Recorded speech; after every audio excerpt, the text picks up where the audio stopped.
نحمده ونصلي على رسوله الكريم اما بعد اعوذ باللہ من الشیطان الرجیم بسم اللہ الرحمن الرحیم قال اللہ تبارک وتعالی فی القرآن المجید والفرقان الحمید واذکروا اللہ کثیرا لعلکم تفلحون۔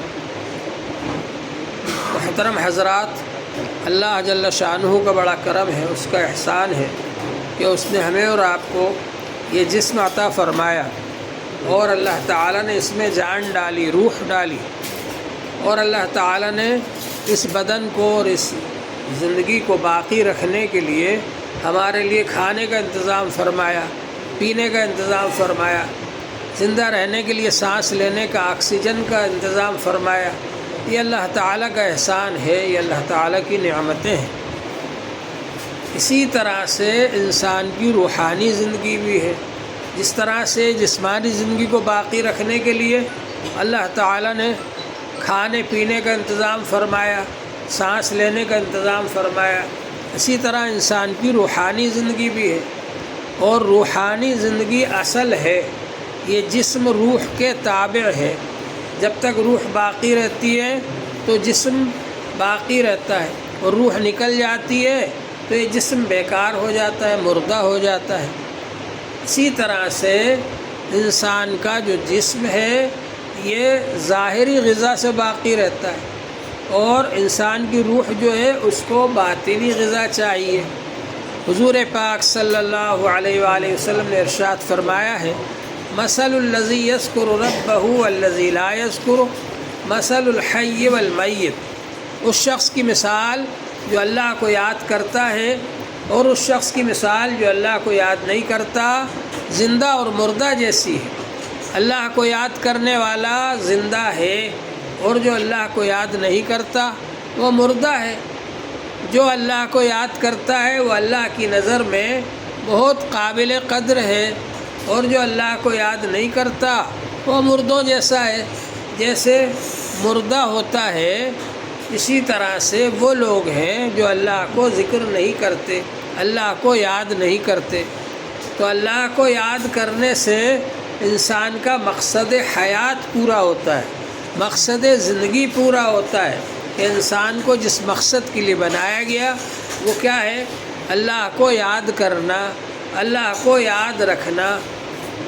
ایک ایمان والے کی زندگی میں اور ایک کافر کی زندگی میں یہی فرق ہے کہ ایمان والا اللہ کو یاد رکھ کر زندہ رہتا ہے، اور کافر اللہ کو بھلا کر یاد رکھتا ہے۔ جو آدمی اللہ کو بھلا دیتا ہے تو اللہ تبارک و تعالی بھی اس کو بھلا دیتے ہیں۔ اللہ کو یاد رکھنا یہ ضروری ہے۔ اللہ تعالی نے فرمایا، وَلَا تُطِعْ مَنْ أَغْفَلْنَا قَلْبَهُ عَنْ ذِكْرِنَا وَاتَّبَعَ هَوَاهُ وَكَانَ أَمْرُهُ فُرُطًا۔ آپ اس کے پیچھے نہ چلیں جس نے ہمارے ذکر کو بھلا دیا، ہمارے ذکر سے غافل ہو گیا، اور خواہشات کی پیروی کرتا ہے، اور اس کا معاملہ حد سے آگے بڑھ گیا۔ ایسے لوگوں کے پیچھے نہ چلیں، ایسے لوگوں کی اتباع نہ کریں۔ کس کے پیچھے چلیں؟ وَاتَّبِعْ سَبِيلَ مَنْ أَنَابَ إِلَيَّ۔ اس کے پیچھے چلیں جو اللہ کی طرف توجہ رکھتا ہو، جو اللہ سے جڑا ہوا ہو، جو اللہ سے تعلق رکھتا ہو، اس کے پیچھے چلیں۔ فرمایا بزرگوں کی کیا پہچان ہے؟ تو کہا کہ اس کی پہچان یہ ہے، اِذَا رُؤُوا ذُكِرَ اللَّهُ۔ جب ان کو دیکھا جائے تو اللہ یاد آ جائے کہ ارے ہمیں اللہ کا ذکر کرنا چاہیے۔ جب یہ اتنا زیادہ اللہ کا ذکر کریں تو ہمیں تو اور بھی زیادہ اللہ کا ذکر کرنا چاہیے۔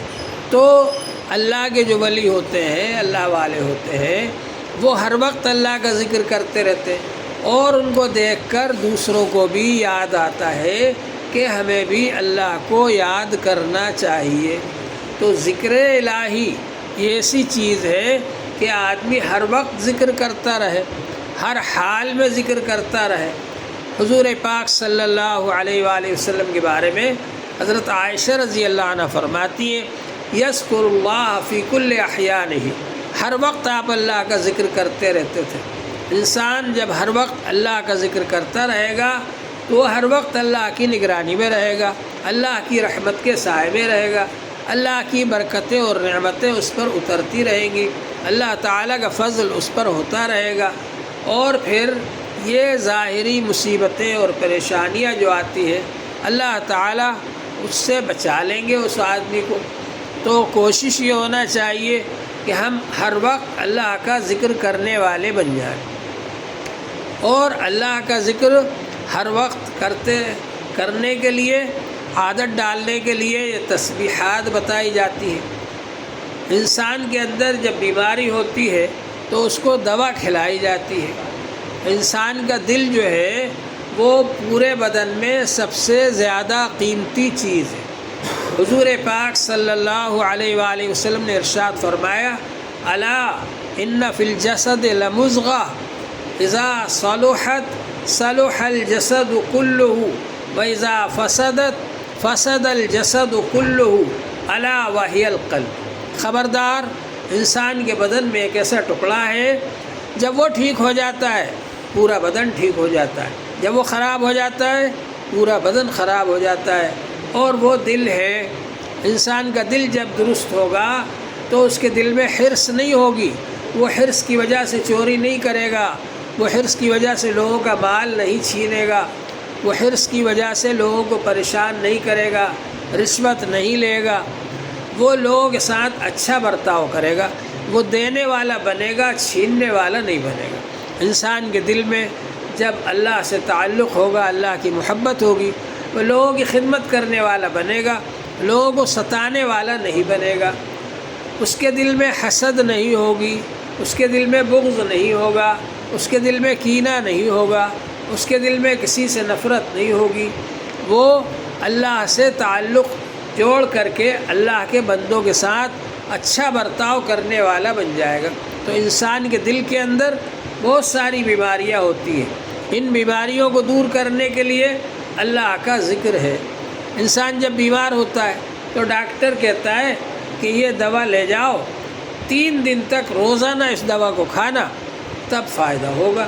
اب آدمی آیا، بخار ہے، 1 دن کھایا اچھا ہو گیا، دوسرے دن ناغہ کر دیا، پھر بخار آ گیا، پھر پہنچ گیا ڈاکٹر کے پاس، تو ڈاکٹر کہے گا تم نے ناغہ کر دیا دوا کا، اب پھر 3 دن کھاؤ روزانہ مسلسل، 3 دن مسلسل جب کھاؤ گے جب فائدہ ہوگا۔ اسی طرح سے یہ جو انسان کے دل کے اندر بیماریاں ہوتی ہیں، ان بیماریوں کو نکالنے کے لیے اور ان بیماریوں کو دور کرنے کے لیے اللہ کا ذکر ہے۔ انسان جب اللہ کا ذکر کرتا ہے تو اس کے دل کے اندر جو وسوسے ڈالنے والا شیطان بیٹھا ہوا ہے، جو اپنی نوک لگاتا ہے شیطان انسان کے دل پر اور وسوسے ڈالتا ہے، وہ وسوسوں کی وجہ سے پھر انسان گناہ کرتا ہے۔ وسوسہ آ گیا، یہ گناہ کر لو، وہ گناہ کر لو۔ تو جب ایک بار اللہ کا ذکر کریں گے، اللہ اللہ کہیں گے، تو وہ شیطان جو ہے وہ اپنی نوک کو سمیٹ لیتا ہے، اور اس طرح سے پھر وہ وسوسے ڈالنا بند کر دیتا ہے۔ وسوسے آنا بند ہوں گے تو پھر بس اللہ کا ذکر کرنے میں آسانی ہو جائے گی۔ انسان جب ذکر شروع کرتا ہے تو اس کو وسوسے آتے ہیں ادھر ادھر کے، بہت سارے وسوسے آتے ہیں، کیونکہ شیطان اپنا کام کرتا ہے۔ شیطان چاہتا ہے کہ ذکر نہ کرے، شیطان چاہتا ہے کہ برائیوں میں مبتلا رہے۔ انسان کے لیے ضروری ہے کہ وہ اللہ کا ذکر کرتا رہے۔ جب اللہ کا ذکر کرتا رہے گا تو وسوسے آنا بند ہو جائیں گے۔ پرانے بزرگ حضرات یہ کہا کرتے تھے کہ بر زباں تسبیح و در دل گاؤ خر ای تسبیح چے کن دسر۔ زبان پر تو اللہ اللہ ہے اور دل میں گائے اور گدھے کا خیال آ رہا ہے، اس تسبیح سے کیا فائدہ ہوگا؟ بعد میں بزرگوں نے فرمایا کہ بر زبان تسبیح و در دل گاؤ خر ای تسبیح ہمی کن دسر۔ اگر زبان پر تسبیح ہے، اللہ اللہ ہے، اور دل میں گائے گدھے کا خیال بھی آ گیا، یہ تسبیح بھی اثر کرے گی، اس لیے کہ وہ زبان کا جو ذکر ہے وہ اثر کرتے کرتے دل پر بھی پہنچے گا۔ پہلا ہے ذکر لسانی، زبان سے ذکر۔ جب آدمی زبان سے ذکر کرتا رہتا ہے تو پھر وہ دل سے بھی ذکر کرنے والا بن جاتا ہے، اس کا دل بھی غیر اللہ سے پاک ہو جاتا ہے، اس کا دل بھی وہ گناہوں سے، وسوسوں سے، خواہشات سے پاک ہو جاتا ہے، تو پھر وہ اللہ کا ذکر کرنے والا بن جاتا ہے دل سے۔ الا من اتى اللہ بقلب سلیم، جو اللہ کے پاس صحیح سالم دل لے کر آئے گا وہ کامیاب ہوگا۔ تو معلوم یہ ہوا کہ انسان جو ہے اپنی اصلاح کی فکر کرے۔ آج تو ہم لوگ سب یہ سمجھتے ہیں اپنے آپ کو، ہم تو سدھرائے ہیں، ہماری تو اصلاح ہو چکی، اصلاح یافتہ ہے، یہ جو کچھ بھی بات کہی جاتی ہے پڑوس میں بیٹھنے والے لوگوں سے کہی جاتی ہے۔ ہر آدمی یہ سمجھے کہ جو بھی بات کہی جا رہی وہ میرے لیے کہی جا رہی، سب سے پہلے مجھے اپنی اصلاح کرنا ہے۔ ہر آدمی اگر یہ سوچ لے کہ مجھے اپنی اصلاح کرنا ہے تو پورے معاشرے کی اصلاح ہو جائے۔ اس زمانے میں مشکل یہ ہے، آدمی اپنی اصلاح تو کرنا نہیں چاہتا اور ساری دنیا کی اصلاح کی فکر لے کر دوڑتا پھرتا ہے، اس کی بھی ہو جائے اصلاح، اس کی بھی ہو جائے، خود اپنی اصلاح کی فکر لے۔ انسان اپنی اصلاح کی فکر کرے، اس کے لیے بنیادی درجہ دل کا ہے کہ دل کی اصلاح ہونا چاہیے۔ دل کی اصلاح کیسے ہوگی؟ اللہ کے ذکر سے ہوگی۔ ذکر اللہ، لا الہ الا اللہ ایسی چیز ہے، زندگی بھر کا کافر اور مشرک ایک بار لا الہ الا اللہ محمد رسول اللہ پڑھ لے، زندگی بھر کا کفر و شرک دھل جائے گا، اور وہ آدمی جو زندگی بھر سے کفر و شرک کر رہا تھا اور کافر اور مشرک تھا وہ ایمان والا بن جائے گا، اللہ کے محبوب اور دوستوں کی فہرست میں آ جائے گا وہ۔ اب اس کے بعد جتنا زیادہ ذکر کرتا رہے گا، جب آپ کسی کمرے کو بند کر دیتے ہیں تو اس میں بہت سارا کیڑا اور کوڑا اور کرکٹ اور اس کے اندر بہت سارا کوڑا کباڑا اور کچرا جمع ہو جاتا ہے اور مکڑیاں آ کر کے جالے بنا لیتی ہیں۔ اب جب آپ نے اس کمرے کو کھولا، لا الہ الا اللہ کی چابی سے تالا کھل گیا، اب کھول کر کے اندر داخل ہو گئے آپ دل کے اندر، اب وہاں تو بہت سارا بھرا ہوا ہے، کفر و شرک بھرا ہوا ہے، بدعت بھری ہوئی ہے، گناہوں کے جذبے اور وسوسے بھرے ہوئے ہیں۔ اب آپ نے لا الہ الا اللہ، لا الہ الا اللہ پڑھنا شروع کیا تو جھاڑو لگانا شروع کی، وہ سب کچرا اڑے گا اور اس کو باہر پھینکنا ہے۔ اب وسوسے آنا شروع ہوئے، ارے اتنا ذکر کرنے سے کیا فائدہ اور اس سے کیا ہوگا ہمارا، اس طرح کے وسوسے آنا شروع ہو گئے۔ تو ان وسوسوں کی طرف توجہ نہیں دینا ہے، بلکہ ایک وقت مقرر پر جو مقدار بتائی جائے ذکر الہی کی اس کو پورا کرنا ہے تاکہ ہمارا علاج ہو۔ ایک بار ایک بزرگ نے شیطان کو دیکھا، بہت زیادہ پریشان تھا، تو اس سے کہا بھائی کیا بات ہے؟ کہنے لگا کہ میری تو حالت خراب کر رکھی ہے، ان لوگوں نے جو فلاں مسجد میں بیٹھے ہوئے، کہاں کی مسجد میں؟ تو نام بتایا فلاں مسجد میں۔ وہاں گئے وہ بزرگ، وہاں جا کر دیکھا وہاں کچھ اللہ والے بیٹھے ہوئے اللہ کا ذکر کر رہے ہیں۔ پھر واپس آئے وہاں سے، پھر شیطان وہیں کھڑا مل گیا جہاں کھڑا ہوا تھا، اس سے پوچھا کہ وہ لوگ تو کچھ بھی نہیں کر رہے، وہ تو بیٹھ کر تسبیح پڑھ رہے ہیں، اللہ کا ذکر کر رہے ہیں، تجھے ان سے کیا پریشانی ہے؟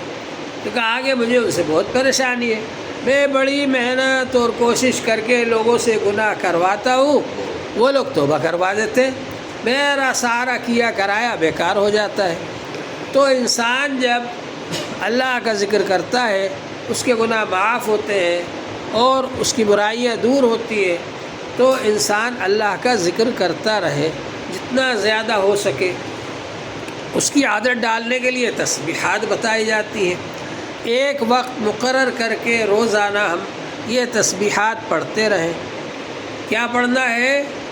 درود شریف 3 بار، قل هو اللہ شریف 7 بار، پھر درود شریف 3 بار، اور اس کا ثواب سب بزرگوں کو پہنچا دیں، خاص طور سے حضرت مفتی محمود صاحب رحمۃ اللہ علیہ اور ان کے سلسلے کے اولیاء کرام کو۔ اور پھر یہ ذکر شروع کریں، لا الہ الا اللہ محمد الرسول اللہ، یہ 2 تسبیح پڑھنا ہے۔ ہر بار اگر محمد الرسول اللہ نہ پڑھ سکے تو 10 بار کے بعد تو پڑھ ہی لے، اور الا اللہ کی یہ 4 تسبیح پڑھنا ہے۔ لا الہ الا اللہ کی 2 تسبیح، الا اللہ کی 4 تسبیح، اللہ کے علاوہ کوئی مددگار نہیں، اللہ کے علاوہ کوئی معبود نہیں، اللہ کے علاوہ کوئی سہارا نہیں، یہ خیال کرتے ہوئے 4 تسبیح الا اللہ کی پڑھنا ہے۔ پھر اللہ اللہ، ظاہر میں بھی اللہ، دل میں بھی اللہ، اللہ اللہ کی 6 تسبیح پڑھنا ہے۔ اس طرح سے یہ 12 تسبیح ہو گئی۔ اب ایک تسبیح پڑھنا ہے اللہ اللہ اللہ کی۔ حدیث شریف میں آتا ہے افضل الذکر لا الہ الا اللہ، سب سے زیادہ فضیلت والا ذکر لا الہ الا اللہ ہے۔ حضور پاک صلی اللہ علیہ وآلہ وسلم نے فرمایا اس وقت تک قیامت قائم نہیں ہوگی جب تک اللہ اللہ کہنے والے دنیا میں رہیں گے۔ تو اللہ جو ہے اللہ کا خاص نام ہے، اللہ کا ذاتی نام ہے، اللہ کے تمام کمالات کا جامع ہے اور تمام عیوب سے پاک ہے۔ تو جب اللہ کا نام لیں گے تو اللہ تعالیٰ کی رحمت خاص طور پر متوجہ ہوگی انسان کی طرف۔ تو یہ تسبیحات روزانہ ہم کو پڑھنا ہے۔ ایک تسبیح اللہ اللہ اللہ، اللہ کا ذاتی نام، اسم ذات اور اسم اعظم بھی کہتے ہیں اس کو، اسم اعظم۔ ایک صاحب آئے ایک بزرگ کے پاس اور کہا کہ مجھے اسم اعظم سکھا دو آپ۔ انہوں نے کہا ٹھیک ہے سکھا دیں گے، وہاں چلے جاؤ، قلعے کے باہر ایک دروازہ ہے، وہاں جا کر کھڑے ہو جاؤ، دن بھر کھڑے رہنا، پھر آنا میرے پاس، پھر سکھاؤں گا میں۔ تو کہا ٹھیک ہے، تو چلے گئے، وہاں کھڑے ہو گئے۔ اب وہاں کھڑے ہوئے تھے، دیکھا کہ ایک بیچارہ ایک غریب آدمی جنگل سے لکڑیاں کاٹ کر لے کر آ رہا تھا گٹھا بنا کر۔ وہاں پر جب وہ پہنچا دروازے کے پاس میں تو ایک سپاہی نے اس سے وہ لکڑی کا گٹھا بھی چھڑا لیا اور اس کی بہت پٹائی کی اور بھگا دیا اس کو۔ ان کو بڑا افسوس ہوا۔ اب جب یہ شام کو گئے تو انہوں نے پوچھا کہ بھائی دن بھر کھڑے رہے کہ ہاں کچھ دیکھا؟ کہ ہاں وہ ایک صاحب کو میں نے دیکھا، بیچارہ ایک غریب آدمی لکڑی کا گٹھا لے کر کے آیا، جنگل سے بیچنے کے لیے جا رہا تھا شہر کے اندر، کچھ اس کا روٹی کا کام چل جاتا، لیکن وہ ایک سپاہی نے اس سے چھین لیا لکڑی کا گٹھا اور اس کی پٹائی بھی لگائی اور اس کو بھگا دیا۔ تو حضرت نے پوچھا اگر تم کو اسم اعظم معلوم ہوتا تو تم کیا کرتے؟ کہا کہ اگر مجھے اسم اعظم معلوم ہوتا اور میرے ساتھ وہ سپاہی ایسا معاملہ کرتا، پٹائی کرتا، میں تو اس کو اسم اعظم پڑھ کے فوراً بد دعا دیتا۔ تو وہ بزرگوں نے کہا کہ میں نے اسم اعظم اسی لکڑی والے سے سیکھا ہے جس نے اتنی پٹائی کھا لی اور گٹھا بھی چھڑا لیا اس سے، مگر اس نے بد دعا نہیں کی اسم اعظم پڑھ کر، اسی سے میں نے اسم اعظم سیکھا ہے۔ تو اسم اعظم جو اللہ کا نام ہے وہ اس لیے ہوتا ہے کہ آدمی اس سے اللہ سے تعلق جوڑے، اور جب اللہ سے تعلق جوڑتا ہے تو اللہ تعالیٰ کی طرف سے امتحان بھی آتا ہے۔ لیکن بہرحال کوشش یہ ہونا چاہیے کہ ہم اس نام کو صحیح طور پر استعمال کریں، غلط طور پر استعمال نہ کریں، اور اللہ تبارک و تعالیٰ کا نام ہر وقت لیتے رہیں۔ انسان جب اللہ کا ذکر کرتا رہتا ہے تو وہ برابر اللہ کی نظر میں محبوب بنتا رہتا ہے اور ترقی کرتا رہتا ہے۔ پھر اللہ تعالیٰ اس کی دعائیں بھی قبول فرماتے ہیں، اس کے اوپر رحمت بھی فرماتے ہیں، اس کو نعمتوں سے بھی نوازتے ہیں، اور دنیا اور آخرت کے اندر وہ بندہ اللہ کی نظر میں محبوب اور مقبول بن جاتا ہے۔ اللہ جل شانہ ہم کو اس کی توفیق عطا فرمائے۔ وآخر دعوانا